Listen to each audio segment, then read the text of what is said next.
बेटी को गलती से पता चला कि उसके पिता अपने पुराने कोट के नीचे एक डिजाइनर शर्ट पहने हुए हैं। कुछ समय पहले उसने अपने बोनस के साथ उन्हें यह शर्ट खरीदने का इरादा किया था, लेकिन उसके पिता ने बिना ऊपर देखे ही मना कर दिया। इसे एक मार्केटिंग नौटंकी के रूप में खारिज कर दिया और उससे केवल कुछ सस्ते 9,900 युआन की शर्ट खरीदने के लिए कहा। अब वह चुपके से उस शर्ट को पहन रही थी जिसका वह जिक्र कर रही थी। 20 साल पहले द्वीप पर अपनी नौकरी खोने के बाद परिवार पूरी तरह से उसकी मां के मसालेदार हॉट पॉट व्यवसाय पर निर्भर था। उसे अपने खर्च किए गए हर पैसे के लिए अपनी मां से पूछना पड़ता था। यह शर्ट खरीदने में उसकी मां को मसालेदार हॉट पॉट की बिक्री के आधे साल लग जाते। वह जो 50 सेंट भी नहीं दे सकती, इसे कैसे खरीद सकती है?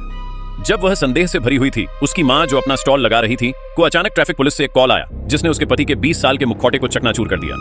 एनफोर्समेंट टीम ने उसे बताया कि उसके पति की top of the line luxury car का एक्सीडेंट हो गया है और उसे तुरंत ट्रैफिक पुलिस स्टेशन जाना होगा। मां गुस्से में उसके पास सोचने का समय नहीं था।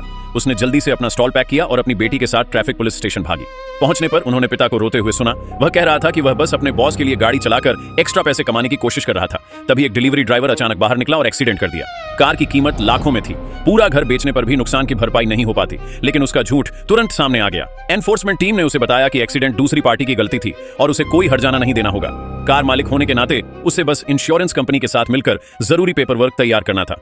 पिता तुरंत घबरा गए। उन्होंने जल्दी से बताया कि उनके बॉस को उनकी सैलरी देनी है और पेमेंट के तौर पर उन्हें कार मिली है, लेकिन मां बेवकूफ नहीं थी। उन्होंने तुरंत उनका झूठ समझ लिया। पिता ने जल्दी से मां को खींचा। घर जाकर समझाना चाहते थे, लेकिन मां ने उन्हें धक्का देकर दूर कर दिया। उन्होंने कहा, तुम्हें वापस जाने की जरूरत नहीं है जियांग डाचेंग, क्योंकि तुम्हारे पास रोल्स रॉयस है, तो शायद तुम अब उस टपकते घर में नहीं रह सकते। फिर मां और बेटी बिना पीछे देखे चली गईं। जैसे ही लंच का समय हुआ, मां अपनी बेटी को एक हाई एंड जापानी रेस्टोरेंट में ले गईं। बेटी एक बार अपनी मां को इस रेस्टोरेंट में ले जाकर इसे आजमाना चाहती थी, लेकिन पिता हमेशा सख्ती से कहते थे, ये दाम देखो, पैसे की कितनी बर्बादी है, तुम दोनों फिजूल खर्च औरतें। अब मां ने सीधे रेस्टोरेंट की सिग्नेचर डिश ऑर्डर की और पेमेंट करने के लिए अपना घिसा पिटा कार्ड भी निकाला।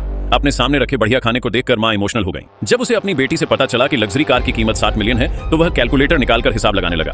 वह स्पाइसी हॉट पॉट के एक कटोरे से सिर्फ 5 युआन कमाता था और उसे 20 साल तक इसे साल भर बेचना पड़ता था।